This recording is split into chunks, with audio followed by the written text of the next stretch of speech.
Terima kasih Anda masih menyaksikan Kompas Siang. Saudara, selebritas sekaligus pengusaha karaoke Inul Daratista kini jadi perbincangan usai mengkritik kebijakan pemerintah soal pajak tempat hiburan.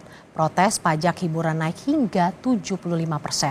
Menteri Pariwisata dan Ekonomi Kreatif meminta Pemda untuk menunggu hasil peninjauan kembali dari Mahkamah Konstitusi sebelum menerapkan pajak hiburan. Selebritas sekaligus pemilik tempat hiburan Inul Daratista, memprotes pajak hiburan naik hingga 75%. Dalam unggahannya di akun resmi Instagramnya, Inul bercerita, saat ini kondisi karaoke keluarga miliknya sepi, bahkan di akhir pekan. Dalam unggahannya, Inul meminta pemerintah untuk membedakan izin dan aturan pajak untuk karaoke keluarga dan klub malam, mengingat dari sisi pendapatan keduanya sangat jauh berbeda. Terlebih, klub malam boleh menjual minuman mengandung alkohol yang bisa meraup untung besar. Keluhan serupa juga disampaikan pengacara sekaligus pengusaha tempat hiburan Hotman Paris.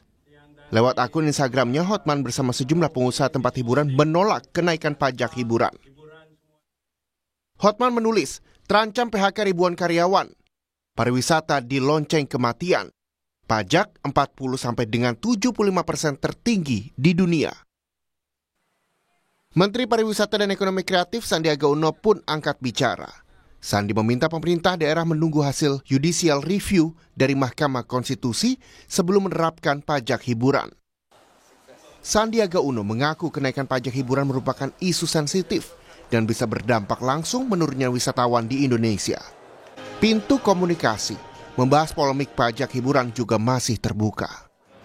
Hingar-bingarnya itu pas setelah awal tahun, dan seperti biasanya kita harus menyampaikan bahwa ini sebenarnya sudah menjadi topik bahasan, tapi karena perhatian dari masyarakat dan netizen itu baru sekarang, ya tentunya kita fasilitasi agar terjadi sebuah diskusi yang memberikan kontribusi.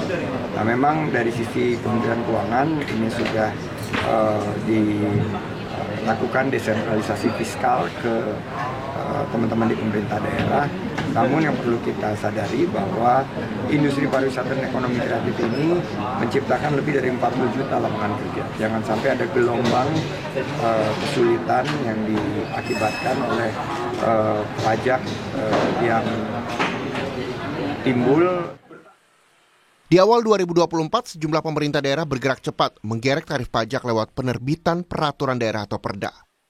Hal ini jadi buntut panjang berlakunya Undang-Undang Nomor 1 Tahun 2022 tentang hubungan keuangan antara pemerintah pusat dengan pemerintah daerah yang berlaku mulai Januari 2024. Nantinya tarif pajak barang dan jasa tertentu atas jasa tempat hiburan diskotik, karaoke, klub malam, bar, spa ditetapkan paling rendah 40% dan paling tinggi 75%. Tim Liputan, Kompas TV.